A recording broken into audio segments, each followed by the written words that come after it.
Welcome back to the Tech Talks Daily podcast. Now, in talks with Gartner clients, CDOs and business leaders often admit they have very little awareness about what other organisations and what other industries are doing with their data. But here's the thing, without such awareness and a basic curiosity, CDOs will not be innovators and never will be, because they simply won't know what can be and is being done with information. So rarely is there an entirely new idea for using information, but often there are opportunities to borrow ideas from others and expand on them, or otherwise adapt them to your own business. So I wanted to explore this topic in a little bit more detail today. So today I've invited Roman Kucera from Ataccama onto the podcast. And they're a leading provider of master data management and a data quality platform. And yes, it's been said millions of times that data is the new oil, but data is of no use to an organisation if it's not of high quality and managed properly. And as boardrooms now want data visualisation, they want more than pie charts as a way to effectively tell stories using data. I thought it'd be a great opportunity to find out more about this. So buckle up and hold on tight as I beam your ears all the way to Prague in the Czech Republic, where Roman is going to sit down with me. We'll talk about all this, as well as how they're helping their customers use the power of automated data governance and visualization to do amazing things with their data. So a massive warm welcome to the show, Roman. Can you tell the listeners a little about who you are and what you do? Sure, thank you. So, my name is Roman. I work in Ataccama. I've worked in Ataccama for 12 years now.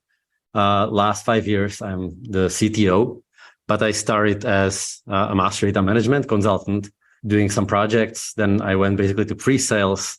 And then for a while, I led our research group, and I basically started the movement in Ataccama to move towards the big data. And at first it meant Hadoop, then Apache Spark. Eventually I became the CTO, and I focused more on basically kickstarting our AI journey and some automations and stuff like that. Awesome. And obviously you're speaking to me in Prague today, and I'd love to take you back in time. Can you remember where your passion for technology came from, or a moment that ignited that spark in you, or something that put you on the path that you're on today? Can you remember what that was? Yeah. So for me, it's on one hand, it's easy. There is no like single specific moment. Yeah. But the fact is that both of my parents are basically work in IT. Both of them are computer science majors, like the theoretical computer science, let's say. So I was kind of led on this journey from very early on. I have these memories when, my father would be reading bedtime stories, for example. And one day, instead of a bedtime story, he would start explaining how a computer works. And I was completely puzzled, and I was asking, so how comes it's all ones and zeros? And I actually see a picture, and, he would explain to me how bitmap works. And I was probably like 4 years old or something, right? So, I had this from very, very young age. They coded a couple of games to help me learn, for example, letters first and numbers, then some simple maths and so on. So I was exposed very early on, and it kind of stuck. And of course, that path led you to Ataccama, a provider of master data management, or MDM, and data quality platform. So can you tell me more about the company, just for anybody that's listening and hearing about you guys for the first time, the kind of problems that you're solving for them? Sure, absolutely. I will start simply by saying, we are a software company, and we are primarily a product company. We develop a single platform for our customers, not some like project specific things. And we deal with data management in more like holistic manner. So we basically help with the platform. We help the customer to find the data they need within their organization, to understand what's inside. They maybe see some statistics and so on. To understand what state the data is, if it's good quality or bad quality, and so on. If it doesn't fit the use case that our customer wants to do, they can also like modify the data right within the platform, like transform it to some desired shape, and then use that for whatever business case they have in mind to do with that data. And even though we're about to head into 2023, it's still being said countless times that data is the new oil. And data is of no use to an organization, though, if it's not of a high quality and managed properly. And CDOs and business leaders often admit that they have very little awareness about what other organizations and industries are doing with their data. And we've all seen the effects of what happens with badly managed data and data in silos, etc. So without such awareness and a basic curiosity, CDOs will never be innovators in this space. And the fact that we're still saying data is the new oil, but there's problems in 2023 or thereabouts. Can you set the scene and tell the listeners the scale of this problem? Because it seems to be something that we're talking about at the end of every year in the last, decade almost. Yeah, you're absolutely right. So what I want to stress out, we always get these questions since we are data quality companies. Yeah. Is the data really, is the quality really bad, or is it good, and so on?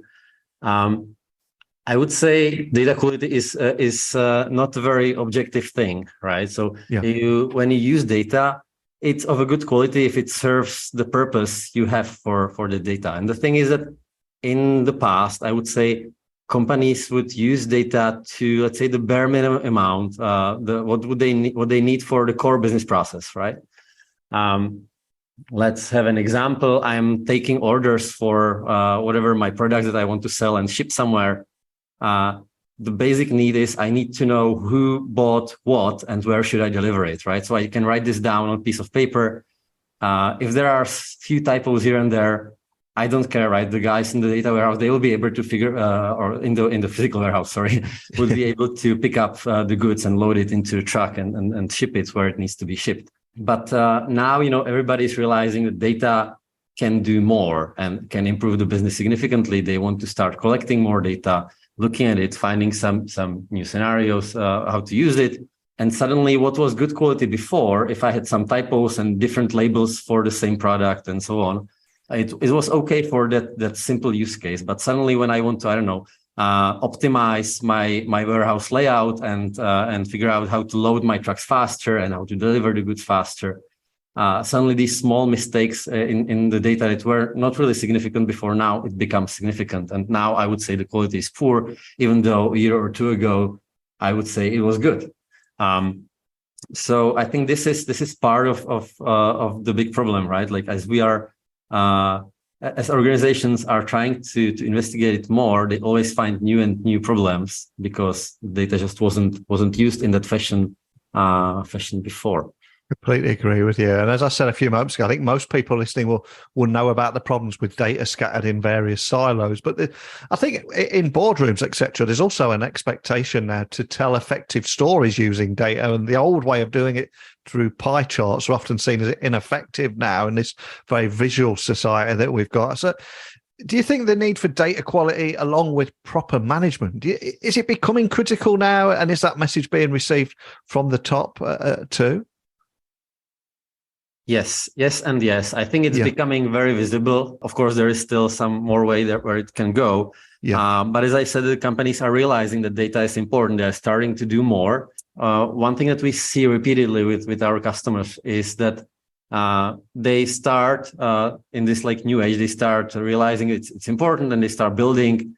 Let's call it a data lake, right? They start building a place where they put all the data in one place, and then they hire a team of super smart, super expensive people, let's call them data scientists, and hey, we have this data lake for you, find the gold in there.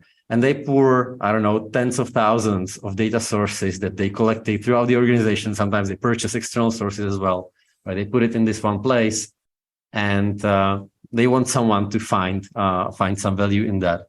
And it's data that was never put together before. It was never used together before. Nobody knows what's inside. And of course, the quality standards are different across these sources.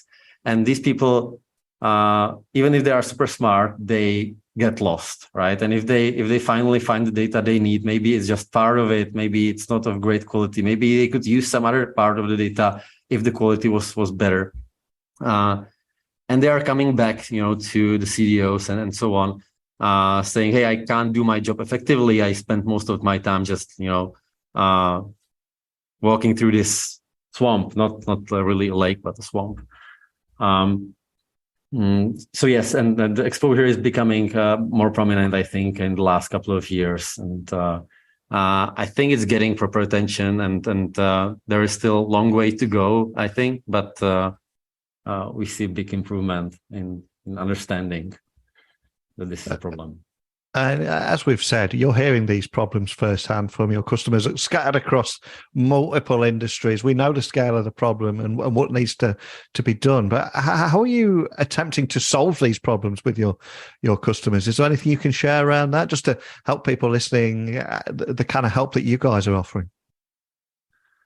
Yes. So I slightly hinted before, right, that we are delivering a platform. Yeah. That helps our customers. So the main idea is that the platform should automate a lot of the tasks that are necessary to understand the data that you have.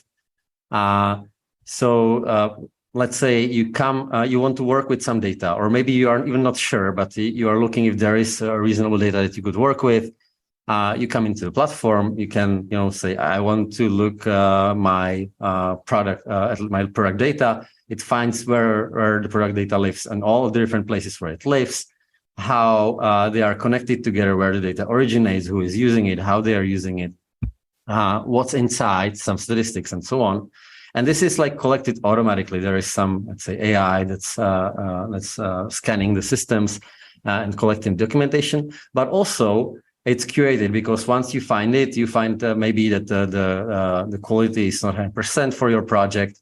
You can modify the data, and all of these modifications, they are tracked in the same system, right? So let's say a month later, a different team is working on different project. They will find this information there, and they can reuse it, they can assess it, and they at least know what they're dealing with, right? So without tooling like this, we've seen countless times that, different teams across the globe were working on similar things. They didn't know about each other. Each of them approached it differently, came to different results, and then nobody reused the results anymore, and so on.